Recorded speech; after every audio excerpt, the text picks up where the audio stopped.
আসসালামু আলাইকুম সুপ্রিয় দর্শক, এইমাত্র পাওয়া সবচেয়ে বড় খবর।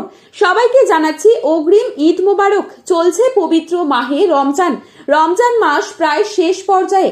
শুরু হতে যাচ্ছে মুসলমানদের সবচেয়ে বড় ধর্মীয় উৎসব পবিত্র ঈদ উল ফিতর। এই মুহূর্তে সবার মনে একটাই প্রশ্ন, কবে দেখা যেতে পারে ঈদের চাঁদ? কবে দেখা যেতে পারে পবিত্র ঈদ উল ফিতরের চাঁদ? এবার 29টি রোজা হবে নাকি 30টি? এছাড়া এই মুহূর্তে সৌদি আরব থেকে কি তথ্য প্রকাশ করা হচ্ছে, এ বিষয়ে আরো বিস্তারিত তথ্য জানতে আমাদের ভিডিওটি সম্পূর্ণ দেখবেন। আর চ্যানেলটিতে নতুন এসে থাকলে অবশ্যই চ্যানেলটি সাবস্ক্রাইব করে পাশে থাকা বেল আইকনটিকে প্রেস করে রাখবেন, যাতে করে আমাদের দেওয়া নতুন কোনো ভিডিওর আপডেট আপনার কাছে সবার প্রথমেই পৌঁছে যায়। আর আপনি কোন জেলা থেকে এই ভিডিওটি দেখছেন অবশ্যই কমেন্ট বক্সে লিখে জানাবেন। ঈদ মোবারক লিখে জানাতে ভুলবেন না।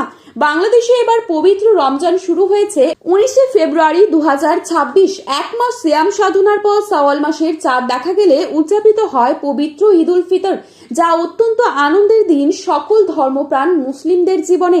রমজান মাসের 29 তারিখ সন্ধ্যায় আকাশে শাওয়ালের নতুন চাঁদ খোঁজা হয়। চাঁদ দেখা গেলে পরের দিনে ঈদ, আর চাঁদ দেখা না গেলে রমজান মাস 30 দিন পূর্ণ হয়ে তার পরের দিন ঈদ উদযাপিত হয়। এদিকে বিশ্বের বিভিন্ন দেশ সহ বাংলাদেশেও এবার পবিত্র রমজান মাস 30 দিন পূর্ণ হবার সম্ভাবনা রয়েছে। সেই অনুযায়ী আগামী 21শে মার্চ পবিত্র ঈদ উল ফিতর উদযাপিত হতে পারে বলে ধারণা করা হচ্ছে। জ্যোতির্বিজ্ঞান হিসাব অনুযায়ী সৌদি আরবে পবিত্র শাওয়াল মাসের চাঁদ 19শে মার্চ বৃহস্পতিবার সন্ধ্যায় দেখা যেতে পারে। ফলে সেখানে 20 মার্চ শুক্রবার পবিত্র ঈদ উল ফিতর উদযাপিত হবার সম্ভাবনা রয়েছে। অন্যদিকে বাংলাদেশে শাওয়াল মাসের চাঁদ 20 মার্চ শুক্রবার সন্ধ্যায় দেখা যেতে পারে। এ কারণে 21শে মার্চ শনিবার পবিত্র ঈদ উল ফিতর উদযাপিত হবার সম্ভাবনা রয়েছে। তবে চূড়ান্ত সিদ্ধান্ত নির্ভর করবে সংশ্লিষ্ট দেশের চাঁদ দেখা কমিটির ঘোষণার ওপর।